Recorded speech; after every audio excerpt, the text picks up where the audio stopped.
Awesome. So for your project 4, you're going to make this statistics calculator called statistics.html and this external JavaScript file called statistics.js.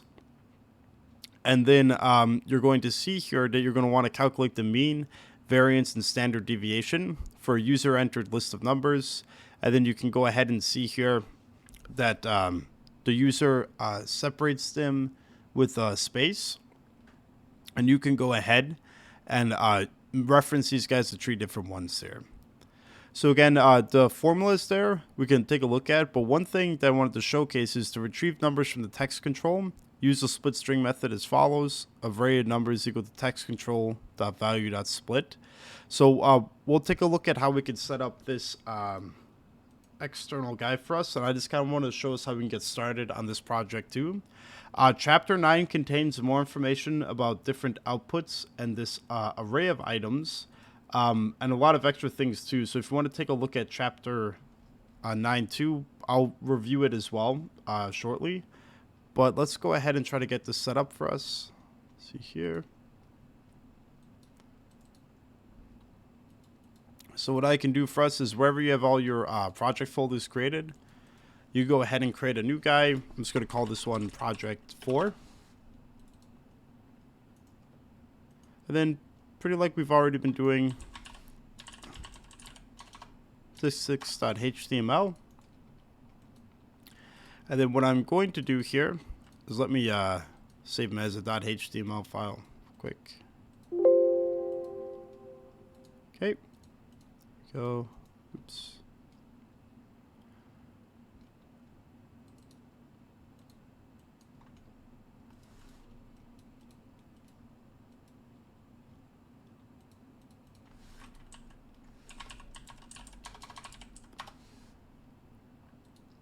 Nice.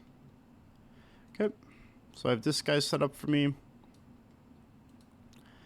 And another thing that we can try to do here is kind of look at this external JavaScript file that we were looking with. And it's something that we haven't seen too much of yet. Chapter 9 covers it, but I can just give you a brief overview of it as well. So you're going to add in your normal HTML code like usual. So you can do your stuff with like doc type, HTML.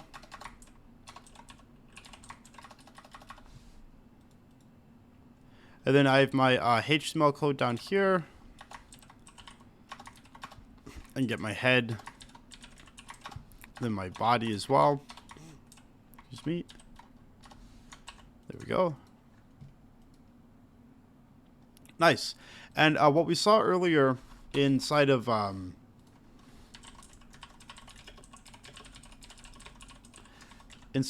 sources for CSS is that inside of my head attribute, if I have my script, excuse me, what we used to do is something like style to create a CSS code. Over here though, if I had a script, I could do something like script relationship is equal to style sheet. And then the source might be something like styles.css, something like that.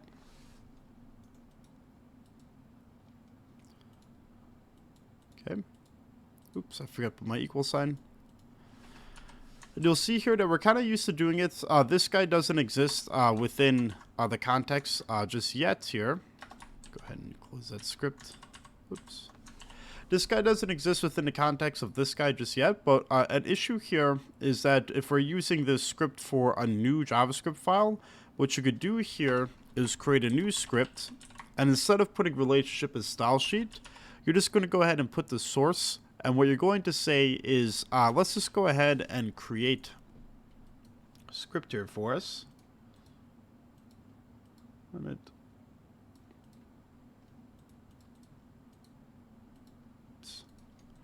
And let me go ahead, new text document. I'm going to call this one stats scripts.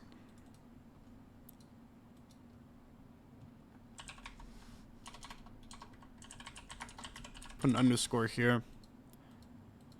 I'm going to call it with a .js instead of, so I'm going to move it to that all file, so then I'm going to call it a .js.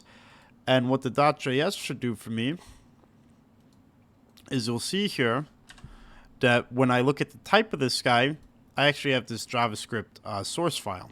Now, if I open up in Visual Studio Code, it'll actually take me to the JS, and I actually can just go ahead and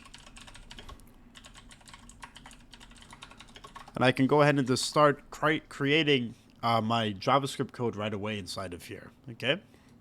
And this is going to be very similar to how you're linking it inside of the style sheet, but instead of linking it with the relationship of style sheet, it's just going to be linked with the source of stats like scripts, something like that, okay?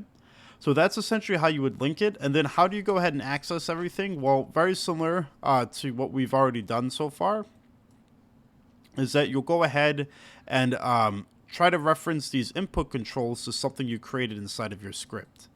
So as a quick example, what I could say here is, let me go ahead and put an input down here.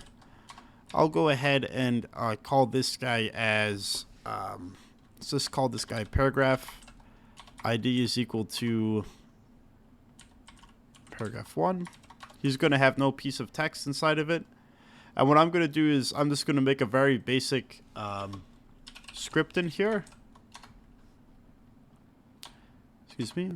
Put type is equal to button. And then on click, what I'm going to do on click is try to run a function over here. Let me put in a value for this guy as well. Here we go. So click to run code. And what I'll try to do here is on click, I'm going to try to reference on my click over here a method that I put over here. I'm going to call this method make text.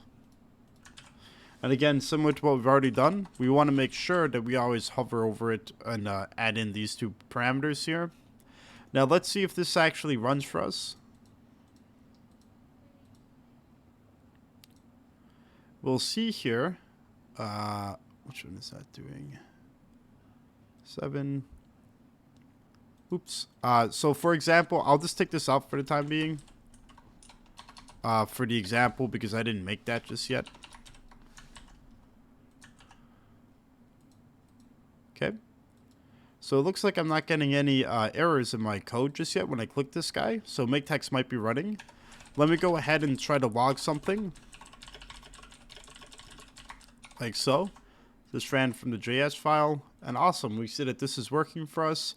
And essentially, instead of putting it inside of your scripting area up here, it's going to be very similar to what you did with the style sheet. You just reference it using script source reference. What I could say inside of here is, how about I do something like try to access this ID down here. Do I still have access to document? I sure do. Get element by ID. What's the ID name? Paragraph 1. And I could say something inside of here like from an external file. Let's try something like this. Cool.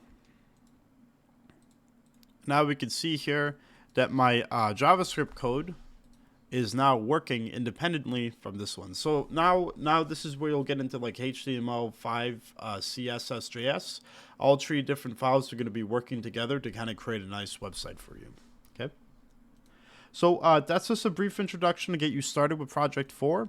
We'll take a look at a bit later, looking at this numbers list from a text box and iterating through it. But this should get you started. And for the time being, you could set up your textual pieces of information here, the inputs, and get the buttons working. Even if the functionality in JS isn't, you can get the HTML working.